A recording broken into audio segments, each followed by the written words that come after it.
มัสการចំពោះប្រជុំ3នៅប្រៃរដ្ឋនិងចម្រើនពរញាតិញោមពុទ្ធបរិស័ទទាំងក្នុងនិងក្រៅប្រទេសពលនេះជាឡាននៀកពលនាវត្តចាញ់គុំសេក្រៅសមគោប្រៃខេត្តបន្ទាយមានជ័យពលឆ្លងថ្ងៃទី4ទី5ពលនេះយើងកំពុងតែរៀបចំនឹងឆ្លងហើយពលញាតិញោមពលយើងឆ្លងថ្ងៃទី4ទី5ពលញាតិញោមបរិស័ទទាំងអស់ពលឡាននេះគឺយើងបានមកអំពីសទ្ធារបស់ញាតិញោមរួមតិគ្នាជាឯកច្ឆន្ទហ្នឹងក៏ស្រួលគ្នាហ្នឹងធ្វើឡាននេះដើម្បីនឹងក៏ຕົកក្នុងវត្តចាញ់អញ្ចឹងទៅព្រោះនេះរៀបចំឆ្លងនៅថ្ងៃស្អែកនេះយើងសូត្រមុនព្រោះស្អែកនេះយើងសូត្រមុននេះរៀបចំព្រោះចំបានស្អាតណាស់នេះស្នាមើលញាតិញោមព្រោះនេះនេះគឺយើងឡាននេះយើងបានឡានមួយហើយគឺអញ្ចឹងញាតិញោមទស្សនានៅព្រះវិហារទាំងអស់គ្នាបង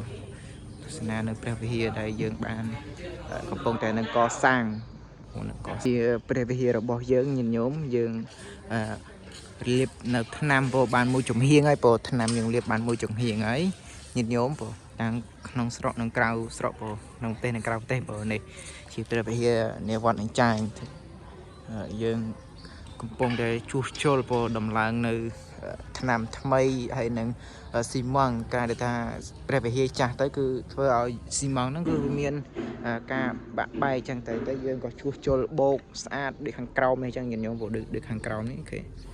យើងនៅតែលាបថ្នាំខាងក្រោមនេះយើងនៅលាបថ្នាំខាងលើនេះគឺយើងនៅបោកចាប់ជ្រីវាបន្តទៀតញាតិញោមពោនេះទស្សនាចុះញាតិញោមពោទស្សនានៅវីដេអូនេះបាទញាតិញោមអាចមានសទ្ធាអាចចូលរួមបានបងញាតិញោមអាចចូលរួមតាមកាលសទ្ធាច្រាថ្លាបានខាងនេះគឺយើងនៅបៀករងហើយបានយើងលឹកនៅថ្នាំហើយជើងសនេះគឺយើងបោកចាប់ជ្រីវាសាថ្មីបន្ទាប់មកគឺយើងបៀកនៅថ្នាំហើយយើងលាបនៅថ្នាំអញ្ចឹងទាំងទៅមើលខាងក្នុងទាំងអស់គ្នាថាខាងក្នុងនោះគឺយើងកសាងនៅអ្វីខ្លះជួសជុលនៅអ្វីខ្លះអញ្ចឹងញាតិញោមទស្សនាទាំងអស់គ្នាបងនេះគឺផ្នែកខាងក្នុងបងផ្នែកខាងក្នុងគឺយើងទី1គឺខាងលើនេះធ្វើឲ្យបងផ្នែកនៅខាងមួយចំហៀងទៀតមួយចំហៀងនៃព្រះវិហាររបស់យើងអានេះគឺយើងបានបោកស៊ីម៉ង់ហើយតែយើងនៅលាបថ្នាំនៅខ្វះថវិកាក្នុងការលាបថ្នាំទិញថ្នាំលាបអញ្ចឹងញាតិញោមនេះផ្នែកមួយចំហៀងទៀតបងមួយចំហៀងនេះនៅខាងមុខគឺយើងបានលាបថ្នាំបានខ្លះហើយដែរបងបានខ្លះហើយក៏នេះនៅខាងក្នុងព្រះវិហារបងជាងកំពុងតែដំឡើងបោកនៅស៊ីម៉ង់បងញោមហើយនេះផ្នែកខាងក្រៅផ្នែកនេះគឺយើងចាប់នៅជ្រីបងនេះចាប់ជ្រីសាថ្មីបងនេះយើងចាប់ហើយបងចាប់ហើយយើងនៅតែលាបថ្នាំមកគឺស្អាតតែម្ដងញាតិញោមនៅយើងនៅខាងលើផ្នែកខាងលើនេះទៀតផ្នែកខាងលើខ្ញុំទស្សនាចុះបងញាតិញោមផ្នែកខាងលើហើយយើងនៅប្រកាន់ដៃរួមនៅច្រើនញាតិញោមនៅច្រើនញោមអាចជួយបានព្រោះជួយជាថ្នាំលាបព្រះវិហារក៏បានជួយស៊ីម៉ង់ក្នុងការបោកក៏បានហើយជួយជាគំនូក៏បានដែរបងញាតិញោមតោះយើងទៅមើលខាងក្នុងបងខាងក្នុងញាតិញោមបានឃើញបងខាងក្នុងយើងកំពុងជួសជុលបងនោះជាងញាតិញោមជាងកំពុងតែបោកនៅជើងសបងបោកនៅជើងសចាប់ជ្រីហ្នឹងណាចាប់ជ្រីនោះជាព្រះអង្គធំបងក្នុងព្រះវិហារអញ្ចឹងទៅនេះផ្នែកខាងក្នុងគឺយើងបោកហើយនេះបងបោកហើយបងនេះជាផ្នែកខាងក្នុងជើងកំពុងតែដំឡើងនៅថ្នាំដើម្បីលាបបន្តទៀតដាក់នៅជាជួរបងនោះយើងបានជីវយកមកហើយបងញាតិញោមជីវយកមកហើយយើងដើម្បីដាក់នៅក្រោមនេះទៅមកគឺអានេះគឺអាចាស់នេះគឺយើងចាក់សាបហើយយើងដាក់ការ៉ូដើម្បីឲ្យស្អាតនេះថ្នាំដែលយើងលាបហើយបងញាតិញោមតែយើងលាបហើយគឺក្រាស់ថ្នាំនេះគឺក្រាស់ល្អណាស់ញាតិញោមបង anh ấy môi trường hiếm thay cái cứ dương hai triệu ban 80% ចុះបង 80% នេះនៅផ្នែកមួយចំហៀងណាបើយើងនៅគឺនៅខាងក្រោមហើយនឹងអាគៀននេះវានៅចាប់ជ្រីវាទៀតនៅចាប់ជ្រីទៀតអញ្ចឹងចាប់ជ្រីជើងអសហើយនឹងដាក់ការ៉ូគៀននេះទៀតបងដាក់ការ៉ូនៅគៀននេះទៀតអញ្ចឹងទៅយើងវាថាយើងខ្វះបើខ្វះបើយើងធ្វើទៅស្រាប់តែខ្វះបច្ច័យក្នុងការកសាងទៅគឺយើងផ្អាកទុកសិនអញ្ចឹងទៅវាផ្អាកទុកសិនទៅបើញាតិញោមមានសទ្ធាអាចចូលរួមបានបងនេះនេះជាស៊ីម៉ង់ជាថ្នាំដើម្បីលាបជាងក៏បានបងញាតិញោមបងនេះខ្សាច់ស៊ីម៉ង់បងយើងនៅខ្វះច្រើនដែរបងញាតិញោមហើយណាមួយប្រសង់កងសិក្សារៀនសូត្រនេះវត្តចាស់យើងនេះគឺមានរហូតដល់103ព្រះអង្គបងញាតិញោមយើងនេះខាងក្នុងជាងកំពុងតែធ្វើជាផ្នែកខាងក្នុងបងផ្នែកខាងក្នុងជាងកំពុងតែដំឡើងដើម្បីខាត់ថ្នាំចាស់ហ្នឹងគឺយើងលេបនៅថ្នាំថ្មីញាតិញោមលេបនៅថ្នាំថ្មីហើយនេះគេសុំបង្អួចនេះសុំបង្អួចយើងបានសុំហើយកុំតែយើងនៅខ្វះបង្អួចចឹងទៅញាតិញោមហើយនេះកន្លែងព្រះធំបងញាតិញោមយើងបោកខាងក្រោយទៅដល់មកយើងលាបថ្នាំគូនៅគំនូបុរាណខាងនេះយើងកំពុងតែធ្វើអ្នកជាងកំពុងតម្លើងបងជាងតិចណាស់បងណាមួយទៅបច្ច័យយើងតិចដែរទៅយើងធ្វើតាមធ្វើ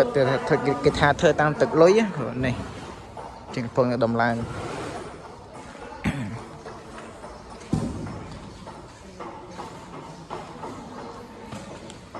ផ្នែកខាងលើ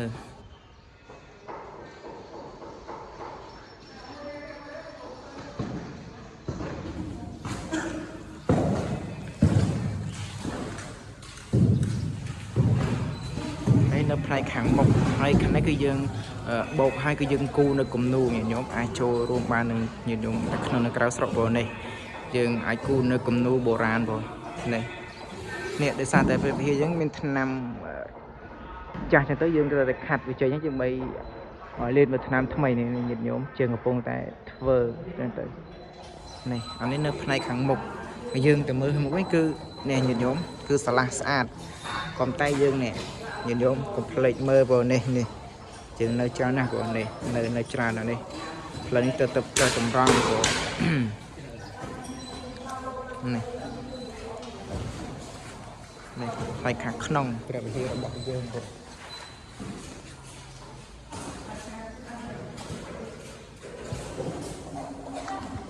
ផ្នែកខាងក្នុងព្រះវិហារបងនេះជាងកំពុងតែដំឡើងហើយបងតិចញាតិញោមឆ្ងល់ថាម៉េចជាង 2-3 នាក់ហ្នឹងដោយសារតែយើងហ្នឹងធ្វើតាមទឹកលុយបងយើងមានតាំងប្រហែលយើងជួជាងមកធ្វើអញ្ចឹងតាមទឹកលុយដែរបងហើយយើងអស់បច្ច័យត្រឹមណាគឺយើងផ្អាកសិនបងញាតិញោមយើងផ្អាកសិនអញ្ចឹងទៅហើយញាតិញោមជួយឆាប់បានហើយយើងឆាប់បានបញ្ចុះនៅខណ្ឌសីមាបងនេះញាតិញោមខាងលើនេះខាងលើនេះគេផ្នែកខាងលើ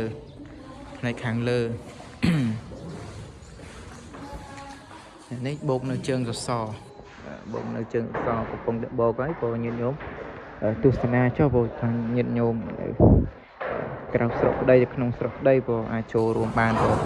វត្តហ្នឹងគឺវត្តអញ្ចាញនៅឃុំបសីក្រោកស្រុកមង្គលបុរីខេត្តមន្ទីរមានជ័យបងញាតិញោមនេះ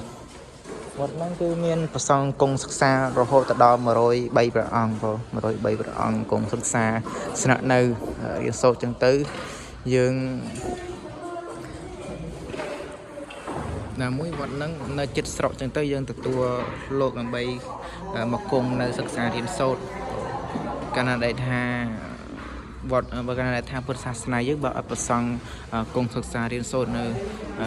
ធម៌អាវិន័យហ្នឹងទេគឺมันអាចនៅគង់វងនោះទេបងអញ្ចឹងយើងត្រូវតែ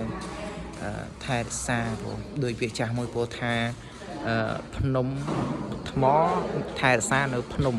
មិនមែនភ្នំថែរក្សានៅថ្មនោះទេយ៉ាងណាមិញវត្តអារាមដូចគ្នាដែរបងមិនមែនវត្តអារាមថែរក្សានៅប្រសង់ទេគឺប្រសង់ថែរក្សានៅ